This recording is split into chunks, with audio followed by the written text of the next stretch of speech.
In this video here, I would like to talk with you about really the habits that changed me from being a freaking drug addict, bum kid, to becoming a high performance man. In many ways, have found himself, child within again, his happy kid. And it really comes down to these habits that I want to share with you in this video here. So just to give you a little fill in there, I was from a good portion of my teens, from 14 to 19, I was completely sidetracked in life. Like I was using and abusing drugs on a day-to-day basis. When I'm looking back, I never really did drugs because I was running for something. I was just bored and I didn't have anything going for me. I didn't have anything healthy to put my mind to. And I truly believe that when we don't have anything to put our mind to kill, to attack, to be stimulated by, to work towards, we just get lazy. We get complacent. We don't do shit. You know, I was playing football as a kid, but I stopped that. And that's really what everything changed around. You know, I was just sidetracked and I got into drugs. My innate personality is like I'm an all or nothing guy. I just took that to heart and I just became a very good drug addict and I became a very good bum and I became a very good person that was on the edge with the law. You know, I was just pushing the envelope to see how far I could take this. Yeah, I needed to clean up my life. You know, that's really where fitness became the savior for me. That really changed everything for me. I was just starting and stopping with the drugs. Like I just couldn't get off, you know, till one day I just had this moment seeking help and I was talking with a psychologist that basically told me, Simon, like the reason you're feeling so bad about yourself, the reason why you're hating yourself so much right now is because you know better. That every time you're snoring something up in your nose, every time you're doing something bad for yourself, you're moving yourself 2 steps backwards. That was kind of like, I don't know why, still to this day today, why that had such a big effect on me, but it was really just a point of no return for me. Like he built a new association in my body that it might not be the worst thing right now in this moment to do that drugs or do that thing. You are like this is the moment. Every time you're doing it, you're going backwards. Every time you're doing it, you're going downhill. That was the turning point for me to really start cleaning up in my life, you know, and that's when I turned to fitness. I became a fitness athlete, competed as a bodybuilder, started helping people, and really just found my way in life through the consistency and the discipline and the confidence that I developed from fitness. So this is what I want to share with you in this video here, is really key habits that I'm doing personally today and that I also did and developed over the years that kind of like led me to where I am today. The first habit that really have changed everything for me, as simple and as boring as it sounds, it's waking up early, like beating the sun up, being on the street, walking as the first guy in town. That gives you such an empowerment for the rest of your day. I'm up before everybody else. I'm up before the sun. I beat the sun up, not from an ego or like anything perspective, like, oh, I'm better than everybody else. No, from a point of like, you did something that most people didn't do. You did something good for yourself that you can be proud about for yourself. You woke up when the alarm rang, or you woke up before because you had a good night's sleep and you go to bed early so you can wake up early. Like you did something good for yourself. That will really just set the tone for the rest of the day. Nothing bothers me more, to be honest, in the morning if I'm slept in almost. Like I don't know what sleeping in for me is anymore, you know, but if I would walk on the street at like 8:30 or going to the gym and the gym is full of people, I would be like, I feel behind today. I feel like, I haven't done anything, you know what I mean? And I think that's a healthy, to be honest, like not that you can't sleep in or anything, you know, on some days, but like to majority of the days, like beat the sun up because it will give you such an empowerment and such a strong start to the day, and it will carry you throughout the whole day there. The second thing and the second habit that really changed everything for me was starting to write down my thoughts, like daily writing my journal, grading myself, observing myself. What did I do well today and what did I actually do today? When did I fall off track today? Like really just analyzing myself on a day-to-day basis. And in the beginning, it started a lot with just personal development, like I'm grateful for this and like this is what I need to improve. I felt this insecurity today. This is what I want to do different tomorrow. Today, you know, it's just really just my second mind in many ways. You know, that's where I dump all my thoughts, all my ideas. That's where I'm solving problems. If I can't figure out what to do next in a certain way right now, it's not like pros and cons, but it's like I really just optimize my thoughts on paper. Writing down in journal every single day will just give you so much clarity and so much more purpose, understanding of what's going on inside you. And I think that is probably one of the greatest traits that we all can have, is more self-awareness, is feeling better about ourselves, is understanding when I do X, Y happens. I don't want Y to happen. Stop before X because otherwise it will happen. It's catching your automatic behaviors and your habits before they actually happen. It's changing your neural pathways. It's changing your way of thinking. All that personally for me, and I'm only speaking from my own experience, happens on a piece of paper. If I'm going through stuff, I would hands down, and anytime, I would hands down pick a pen and paper over meditation. I would hands down pick pen and paper over a chit chat with someone else. else, because you already know a lot of the answers that you have within yourself. They're just like, you just can't catch them. They're running around. You're like, oh yeah, it was like that over there, wasn't it? But like, you forget again because your mind is running wild. Getting things on a piece of paper, that's one thing I also done with my goals and stuff, like really writing down my goals, like putting pen and paper together and really just like make it tangible, make it like you can look at it. If you're upset and if you're frustrated around something, you can actually look at it and you can filter out in it from there. You can be like, okay, that doesn't make sense. I need to do this instead of it all just are in your head. The third habit that really changed everything for me is valuing alone time over distractions. And what I mean by that is saying no to people, saying no to going out to a certain event or to a certain thing because you should do it. It feels normal to do it. I don't want to be by myself, fear of missing out, versus actually being by yourself and not going out to this thing that you actually deep down don't really value. Don't really value those people that they're not really aligned to what you really want to do, but you kind of like normally just do it because what else am I going to do? I've got into this habit of like, I would much rather spend time in solitude with myself, working on myself, doing good things for myself, treating myself for a massage, going to the gym, having a sauna, having a spa. I would much rather treat myself to solitude than spending time on people and going to places doesn't serve my purpose and my values. And I think that takes a lot of self-awareness and a lot of self-belief in yourself. Distinguish between these two, because I think so many people, they're just pulled in different directions because they don't want to sit by themselves. But in the end of the day, if you want to do something great with your life, you got to spend a lot of time in solitude. A lot of the times you are, to really hone in on the things that matters the most, honing on the skills you need to do, things you need to change, things you need to do. It takes a lot of solitude to be able to do that. So this is really one thing I can pass on to you is like, become comfortable with being by yourself rather than occupy yourself with distractions. Number 4 is a complete and total absolute commitment to daily exercise. It's not something I just do 3 or 4 times a week. It's something I do every single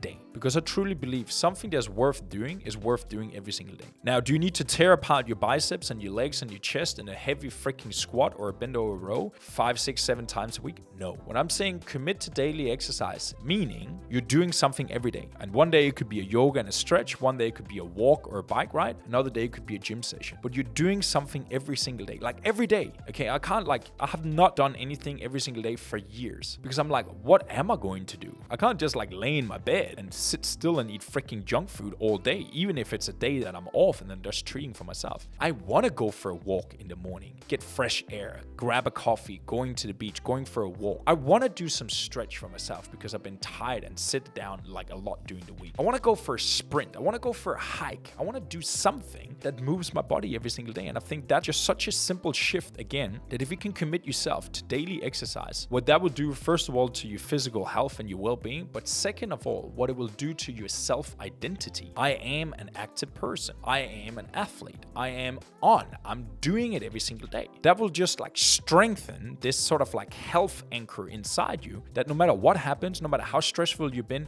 you're doing something. There's a very big difference of like, I have to go to the gym or I actually want to go to the gym. I'm looking forward to go to the gym. If I've been slammed out from work some days, like I might not feel like a big ass heavy leg workout, and I can sometimes move around that because I'm like, you're not really utilizing, you're not really there right now to really go hard in a leg session. I would rather not waste a leg session, and I would rather just do it like 45 minutes of cardio on the Stairmaster instead. But I'm looking forward to go over and decrease, like lose and like really blow off some steam in the gym. And that you're really just cultivating by having this daily commitment to yourself to doing exercises every single day. Number 5 is a complete immersion with personal development. This is really what changed a lot. What I started to listen to, what I started to watch, what I started to do on a day-to-day basis was really what shifted my thoughts and my awareness around myself. And that really came from me being out of shape, drug addict, being unhealthy, didn't like who I was, to actually starting to do something about it. I started training, I started working out, I started eating, I started building these like basic steps, you know what I mean? But I remember coming to Australia after that. While I put myself great like physical shape, I still didn't feel comfortable about myself. I still didn't feel good about myself. I still had social insecurity and anxiety. And that was really the facilitator to starting searching for answers, reading, listening,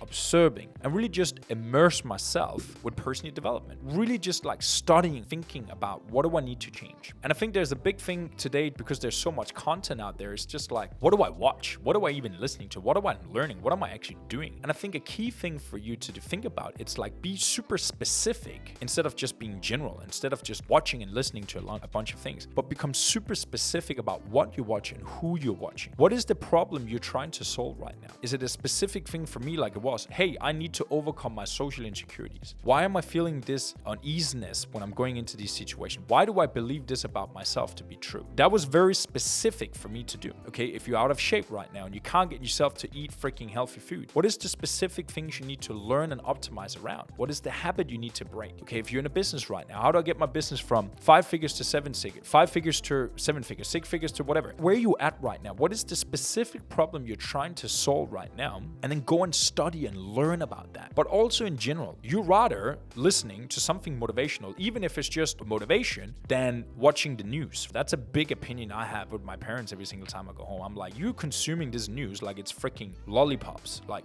why? The news doesn't have your best intention in place. The news is not there to share positivity. The news is not there to give you anything good other than selling you the eyeballs, selling you the attention. And that is what the news is there for. And negativity and pain and frustration and fear and that sort of thing is just running wild. That's what's selling out there. So that's really what the news is doing. So really just have a pen and paper next time you watch the news. Have it one column negativity, one column positivity, and then you can have a neutral one. I guarantee you, it's literally negativity 80% of the time, and then there's some neutral, probably like 10-15% of the time, and then there's maybe one story that's positive. Why? Because it sells more tickets. That's why I want to immerse myself with personal development, like really allowing myself to observe and listening to other things. So when people are talking about wars and recessions and that sort of thing, I'm aware of it. I know it's there, but it's not a daily consumption. I'm using personal development to put my mindset into a positive mind frame and being optimistic, looking for opportunities, looking for the good side in it, regardless of what the situation looks like right now. Because I truly believe that when you stay in that mind frame, even you know it's shit right now, you're going to be much better off than majority of the people. They're actually saying out that we're not really in a recession. Like a recession, a crisis doesn't really exist. It only exists in people's mind because people create the recession. People and their fear of spending money and holding back creates the snowball effect, creates the recession in itself. If people still spent money, still went out, still invested, still bought, the flow would still go around. It will be very, very hard to have a tough recession. It's just some fault from mind. Immerse yourself with personal development to keep yourself in that positive mindset. And the last habit, my dear friend, is committing myself to daily meditation. Now, I mentioned before I would rather do journaling over meditation, but meditation has always been a big part of my routine as well. Not to go into the woo-woo about meditation, like sit down, being in solitude and alignment. Meditation is just a really, really good, it's a habit more than anything else for me today, to take time for yourself, to stop up, regardless of how present I am in my meditation right now. It's kind of like, it's just a anchor point that pulls me and it keeps me grounded. Whether I get 2 or 3 minutes of good meditation out of my 10 or 15, it doesn't really matter for me. I'm not trying to become a better meditator. I'm trying to create some space for myself every single day where I actually stop up, where I'm like, plant my feet in the ground, take a deep breath, sit down, where we at? That's all I'm trying to do. Even if it's just for a split second. I succeeded today because I allowed myself, it's like training a dog. I allowed myself to sit down, sit still for 2 or 3 minutes. Boom, just do it. Before it goes away, just say, hey, feet in the ground, sit still. And I think when you just do that over the years, you develop a much bigger self-awareness. You're developing a much bigger presence within your mind. Like, you know when your mind is drifting, you know when your mind is blowing off, you know what I mean? And that's really where a lot of the things meditation teaches you, it comes from that. It comes from really just sitting still, being in solitude, presence, and learning that your thoughts are not you. Learning that your thoughts are not really true, only as true as you make them. You see that and you experience that and you feel that when you're doing meditation. So I'm not saying you're going to go on a tandem and doing an hour of meditation every single day. I'm not that guy. I'm not that spiritual guy that preached that. But I'm just saying, allow yourself at least 2 to 3 to 4 minutes every single day to try to sit down